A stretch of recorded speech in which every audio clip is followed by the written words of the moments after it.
Unlike most forms of art, games come and go. Typically, when a game is released, it gets a massive surge in sales, only to, unfortunately, trickle off over time into irrelevancy. But that isn't even the biggest tragedy. No. The biggest tragedy is those games that never got their time in the sun to begin with.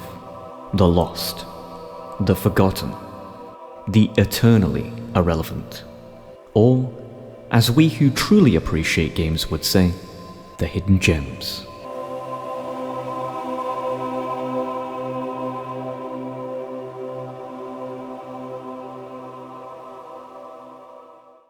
Alright, that's enough echo effect for one production. Hey, I want you to play a game. And this is it. Now I know what you're thinking. But come on, you ever heard the term don't judge a book by its cover? Well, don't judge a game by its cover. I know what you're thinking. Looks like something out of some shitty anime game or something like that. But appearances can be deceiving. This, right here, is a masterpiece. Okay, maybe it's not a masterpiece, but it's pretty good. Look, just trust me, okay? Let's start from the beginning.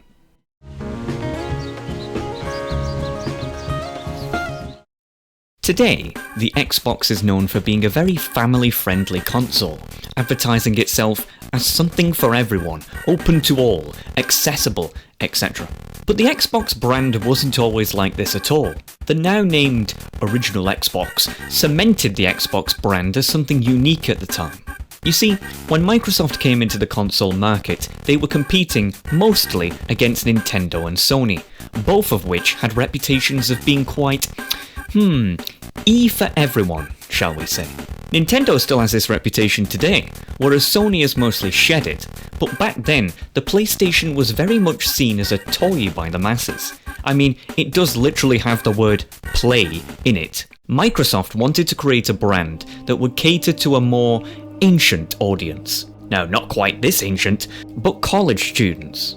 They wanted a brand that was cool, unique, and manly. And that's everything the original Xbox stood for. A massive onyx slab of intimidation with Mountain Dew green pulsations. I mean, Jesus Christ, they even announced it by having The Rock on stage. But a brand of hardware must also match with its software, and Microsoft delivered. Because what's the first game you think of when you think of Xbox? Halo, of course. A game about a massive macho dude in a green metal suit killing aliens like a badass. The Xbox and its killer app were a massive hit in North America and Western Europe, particularly the former, but Microsoft also wanted to get their hands on another major gaming market, the Japanese market. But as is so often the case in general, the taste of Westerners is very different to that of the Japanese. The Japanese game industry is very unique. In fact, it's the only country that comes to mind that has its own genre, JRPGs, specifically differentiated from Western RPGs due to their uniqueness. First-person shooters may go down well in Kentucky, but not in Tokyo. Microsoft knew if they wanted to break through into the Japanese market, they had to cater to the local taste. They needed a JRPG, or at least a game that would feel like one, to break into the market. And that game was Sudeki. Now I guarantee that most people watching this have never even heard of Sudeki, never mind played it. And that's because the game was, for the amount of effort that was put into it, a massive failure in terms of sales. Despite my talk of the original Xbox's first-person shooter lineup being first and foremost, it did also of course have its role-playing games. Fable no doubt being the most prolific. Yet Fable went on to have not just one, but 2 sequels, as well as many spin-offs and a remake. Yet Sudeki is a standalone game, with no successor at all, despite both of the original games in these 2 franchises having very similar amounts of effort put into them respectively. So why did one fail, whereas the other succeeded? The simple answer, in my opinion, is because they were both British, but aimed for very different audiences. Hear me out here. Fable was made by the now defunct Guildford-based Lionhead Studios, led by the prolific overpromiser-in-chief Peter Molyneux, and was unashamedly British, but it was aiming for Western audiences and did so with great success. But Sudeki was made by the lesser known Climax, which as stated earlier was also British, but was aiming clearly for the Japanese market. Now, I am no United Nations diplomat, but I know this for certain. Only the Japanese understand the Japanese. Everyone else is just trying to figure them out. I firmly believe that the only people who can ever truly create Japanese role-playing games are the Japanese people. And that was the problem with Sudeki, right out of the bat. It lacks the real, authentic cultural understanding.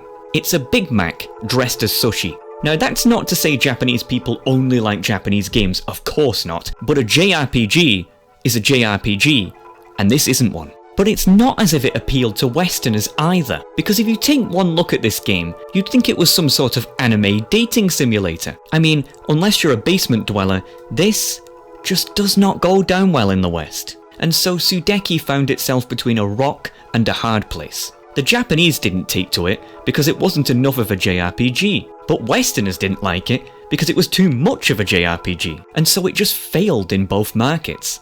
And that is a real shame. Because if you're willing to excuse the weird voice acting, have you ever been served grog by a robot? The slightly cringe-worthy moments, have you come to try it? Lay your skin on me. And of course, the scantily clad ladies, it will launch a plague of demons. It's actually an amazing game.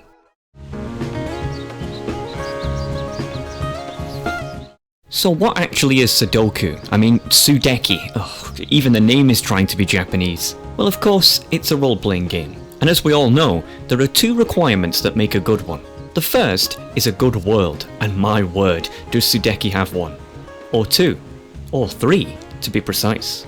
Kind of. You see, there are two main worlds, Haskilla and Decloria. Then you have what is simply known as the Shadow World between them. Think of the main worlds like yin and yang, positive and negative, good and evil. Haskilla is a bright and beautiful place, aka this is where the good guys live. Haskilla is home to a very diverse set of environments. Illumina Castle, the seat of power in the world, is relaxing and packed full of folks. The countryside on the outskirts is rural, of course, but still elegant. Shadani Mo is a desertous region, whereby religion and tradition is taken very seriously. To contrast, Transcentia is a technically advanced sky city, whereby science always comes first. And lastly, my favourite place in the entire game, the small village of Brightwater, a fishing hub for the humble. Every time you're in Haskilla, it's like you're walking around the real world, except the contrast has been put up to maximum. It's really colourful, and I mean really colourful. As it's meant to be, of course.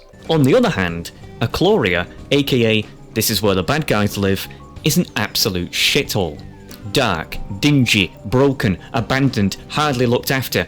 Oh, let me tell you, you better turn up that brightness, as you won't see a pixel in this place with how dark it is. It's not a good place to be, basically, but that's kind of the point, as the game's story, which I will leave for you to explore, will explain. And the Shadow World merely functions as a teleportation hub between the two worlds, like some sort of interdimensional bus station. And that's about it, really.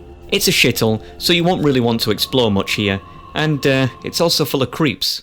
Long have I waited for strangers such as yourselves to open the portals once more. So, yeah, watch out.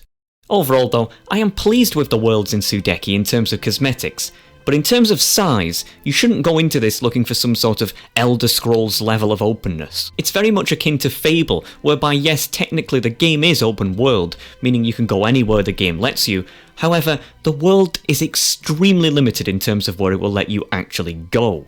You can't jump, there's many fences and rocks blocking your way, and basically it's stick to the paths or fuck off. If you're one who adores exploration, rather than adhering to the main story, there's still stuff for you to explore, but this isn't that kind of game. By today's standards, the size of the world is quite minuscule, but for 2004 standards, when this game actually came out, it's not that bad, and works for a first entry. In fact, come to think of it, one of the reasons the world could be so small as it is because the game had to adhere to the hardware of the original Xbox, back then being an exclusive, which though was the most powerful console of that generation, was still quite limited, being a console. But who knows?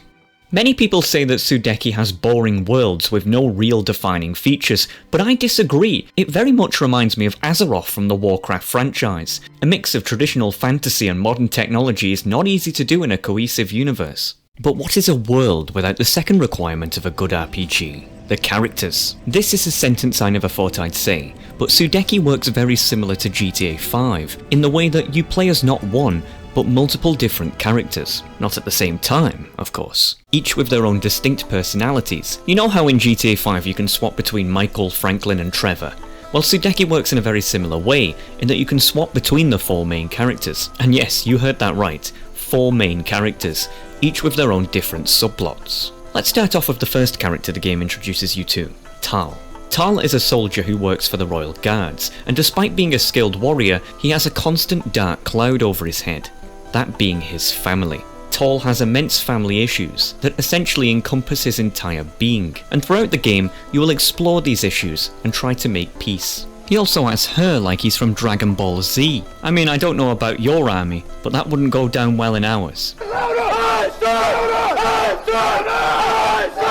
Ailish is the Princess of Illumina, a very important and high-standing figure, but who craves adventure to prove herself to her people, and more specifically, her mother, who makes her tired of being constantly locked up behind the safety of the castle walls. I have to say, despite being a princess, she dresses like some sort of London prostitute. I mean, for crying out loud, cover up, woman!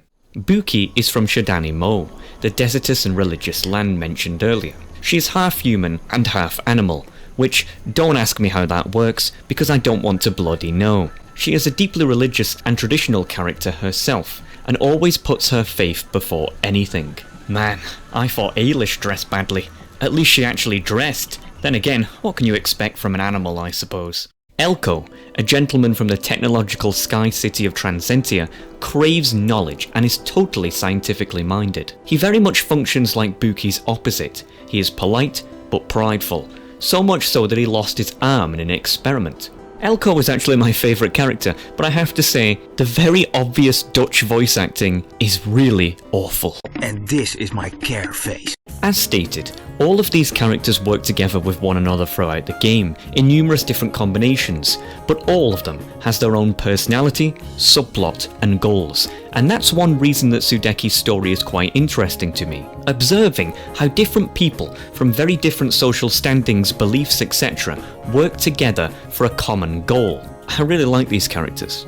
But the different characters aren't just for show, nor are they mere skins of the same entity. They function very differently from one another. In terms of combat, Tal is very much the archetypal warrior, holding a two-handed sword with the ability to block and roll, using both light and heavy attacks. But Tal doesn't function by just button mashing, as is so common in RPGs whereby the combat often feels tacked on. No, the game uses combos to let the player do more damage, like some sort of fighting game. Now, mind you, it isn't very advanced, considering there are only 3 combo slots, with 2 different possibilities per slot, light and heavy, so it's not like some sort of science. But it's good to have a melee combat system that actually tries to spice it up a bit. Now here's where things get interesting. Ailish is the archetypal mage, but unlike Tal, she doesn't do combat in third person, but first person. The game basically transforms into some sort of first-person shooter. You can aim your staff and zap the enemies, and I'm not joking, it feels just like Halo,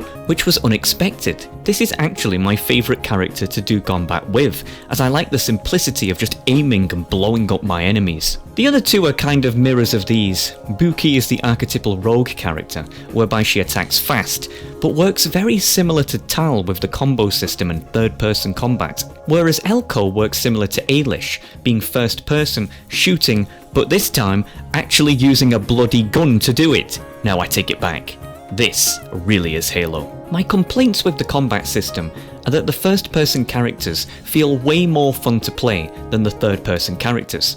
But even the first person characters are a bit of a pain to play, as you can't really freely aim with ease as you would expect. The vertical axis is very much limited, kind of like the Metroid Prime games in a way. But the worst, and I mean the worst part of combat is the special attacks. Sudeki has 2 bars, health bars and special bars. Health is quite self-explanatory, but the special bar drains when you use special attacks, which are a nightmare to use, as every single time you use one, it plays a cutscene in the middle of combat, which slows down combat and makes you temporarily lose control of your character for something that you've probably seen around 20 times. If I have to hear, "You can't resist my healing kiss." again, I will seriously uninstall. Oh, remember when I said there's 2 bars? I lied. There's also this one, which I still haven't figured out how it works. I thought it was an XP bar at first, but it isn't, and all I know is, if this bar is full, you can use what I am dubbing special attacks, which is basically a free I win button, killing everything surrounding you, but forces you to watch an even longer cutscene. Oh, stop with the combat cutscenes already! Apart from those avoidable things though, combat is honestly my favourite part of Sudeki, which is unusual for an RPG, but it's true. Unlike most games whereby combat just feels like a chore to get in the way of where I want to go to artificially pad out the game's length, in Sudeki, well, it may still be an obstacle, but I don't care, because it's really enjoyable. The enemies you encounter in the game are quite, well, meh. They all look very different cosmetically, but feel pretty much the same to fight. You just hit them. Simple tactics. The bosses, on the other hand, are quite unique and all feel quite good to fight. Often, the game will isolate one character from the rest to force you to do at least one boss with each character, so not only are you fighting the boss, but also fighting against your own lack of skill using a character you don't feel comfortable with, which I think is actually quite enjoyable. Each character also has their own form of utility when moving around in the world. Tal is strong and thus can move crates that block paths, or use them to create them. Ailish has the ability to dispel objects, bringing them in or out of reality, unblocking paths or spawning treasure.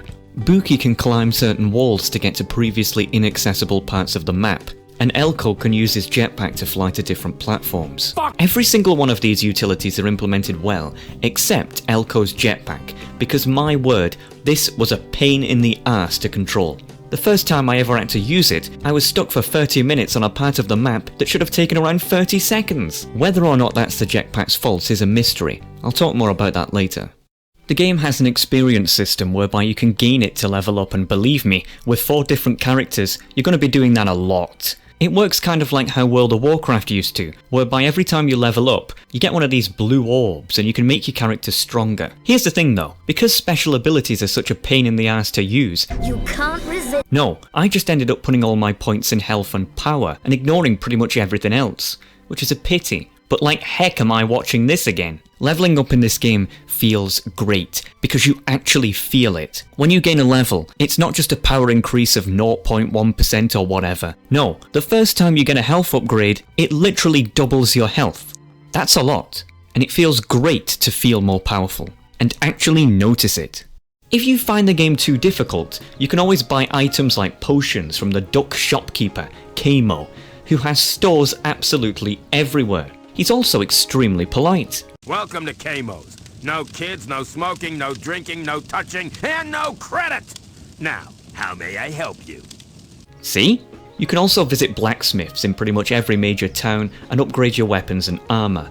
You get florins, the game's currency, by finding them in chests, barrels, or selling items dropped by enemies like gems. Skins are a big moneymaker. There are 2 types, fur and scales, with different vendors giving different prices for one or the other. At one point in the game, I had so much cash, I could buy the best weapons in the game and still have some left over. So as long as you're a looter, you should be fine. Though you can buy weapons and potions using florins, you can't actually buy armour. Instead, an armour set is given to you after reaching a certain part of the game.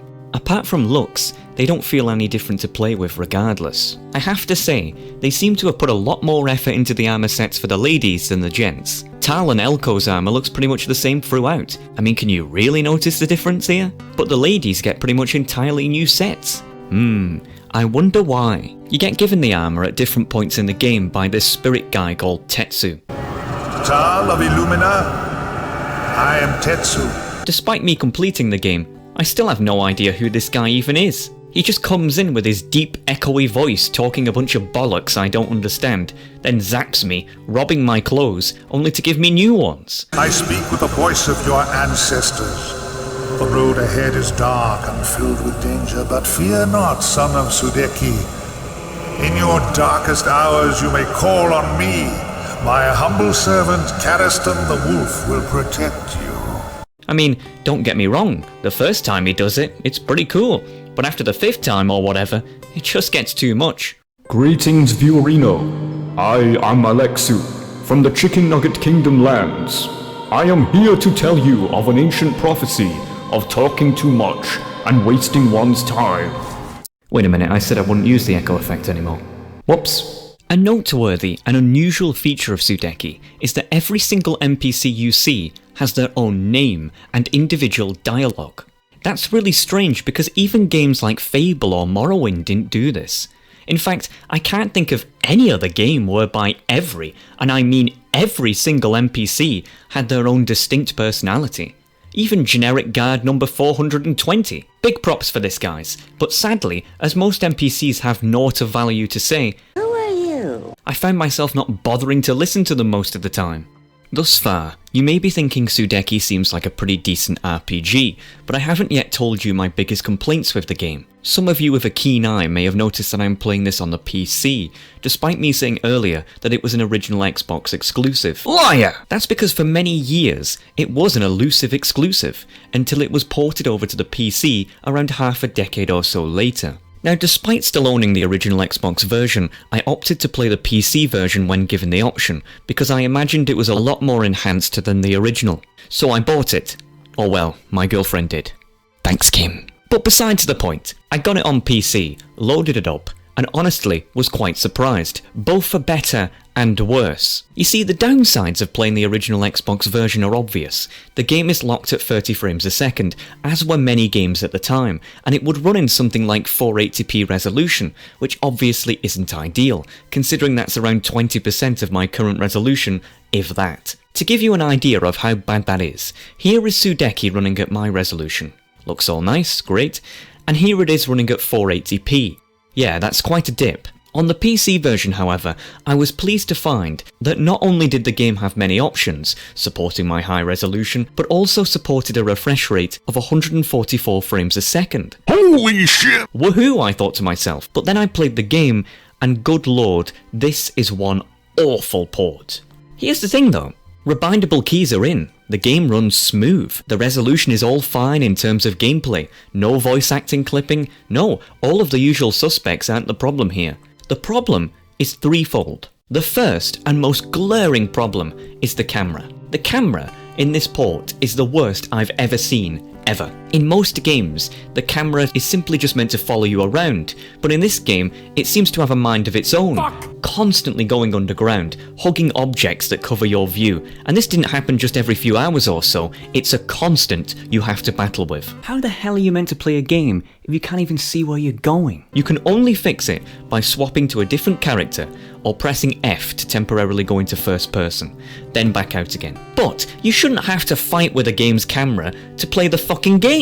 I know for a fact that the original Xbox version wasn't like this, because if it was, I wouldn't have bothered playing it. Remember when I was talking about Elko's jetpack earlier?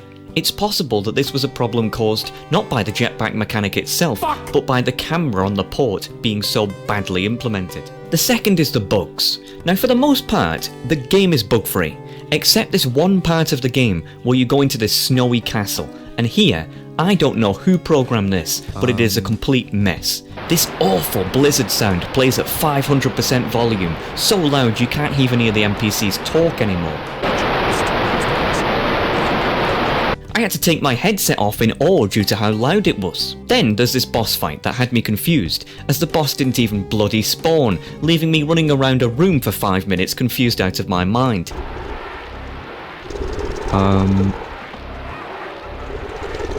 Right. I reloaded the game, and then it did spawn, and took me like 10 minutes to kill, only for me to leave the boss room and have the camera fuck up so badly I was stuck, and thus had to do the fight all over again for a second time. I mean, what a mess! The last problem, which isn't really that bad, is the cutscenes. Occasionally, the game will play pre-rendered cutscenes. Problem is, as the game was made in 2004, the cutscenes are in like 480p again, which makes them look awful. A tip to game developers: to future-proof your games, please never use pre-rendered cutscenes. They are a nightmare.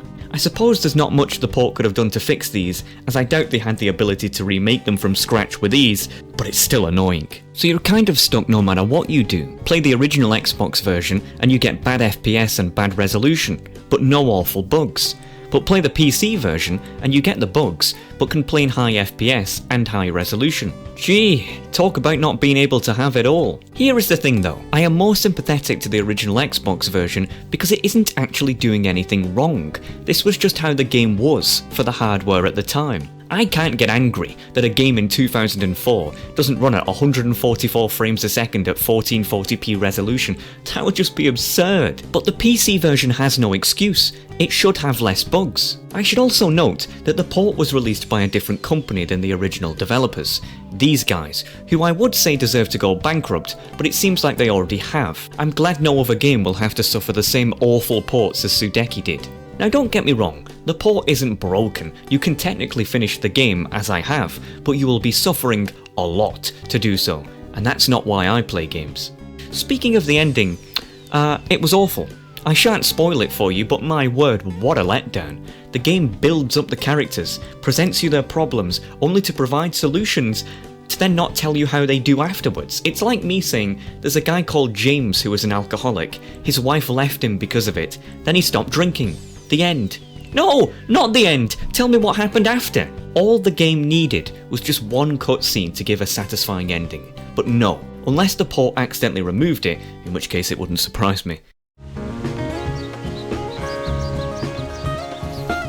So there we have it, Sudeki. There's only one thing left to do now, the ratings. First, let's give the game a players before profit classification. This judges the game purely on how financially respectable it is to its customers. There are 5 points that determine a game's players before profit classification. First, does the game have microtransactions? And as the game is an original Xbox exclusive, which barely supported online play to begin with, of course not. Pass. The second, is the game actually finished? Well, if you exclude the lack of a satisfying ending, I suppose you could say that yes, it technically is finished. Pass. The third, does the game have a physical copy? On the original Xbox, yes. On the PC, no. But technically that is still a physical copy, so pass. The fourth, is the game pushing a political agenda? The only political point this game promotes is that the ladies of Askilla need to wear more clothing in public. Technically, pass. The fifth, do the developers respect their customers? And I have no bad things to say about the developers, which are technically not the people who made the port directly, though if they were the developers, I would. But pass.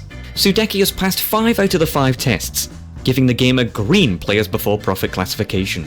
And now, the actual game rating, and believe me, this is difficult. You see, Sudeki is a great RPG, and I had a lot of fun playing it. The fuck is going on out there? Someone mowing their fucking lawn. Oh. You see, Sudeki is a great RPG, and I had a lot of fun playing it, but on the other hand, the port is horrendous. I imagine had I not had the nostalgia attached to the game from back in the day, I wouldn't have had the patience to play it longer than a few minutes after discovering the awful camera. But if you can look past the bugs, what you have here is a top-notch mid-2000s RPG with a solid 12 to 20 hours of fun depending on how fast you play. But I can't just ignore the port.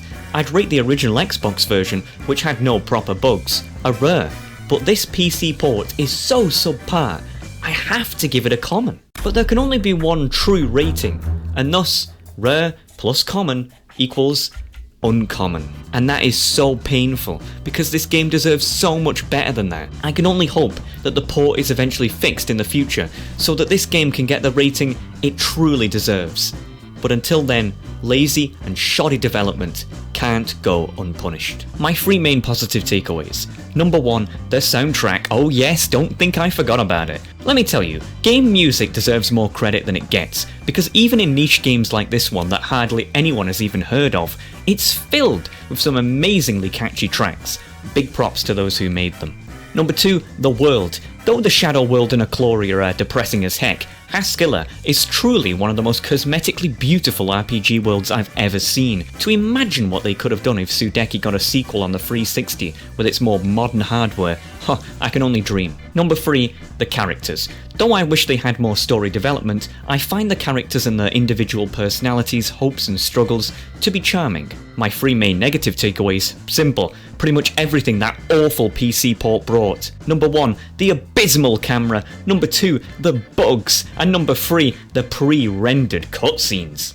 It's such a shame that such an awful port essentially soured what is, in my opinion, a great and very underrated RPG. I make episodes of Old But Gold to try to convince people to play games like these that aren't in the spotlight anymore, or in this case has never been. But here, it's quite difficult to do that when you have to fight to play the game optimally. Such a pity. So there we have it, folks, Sudeki. I hope you enjoyed this production, but before you go, we want to know, did you play Sudeki back in the day? I mean, come on, I can't be the only one. If so, do you think it deserves to be relatively unknown? Or do you think, as I do, it deserves more recognition? Feel free to go in depth and let us know. Cheers!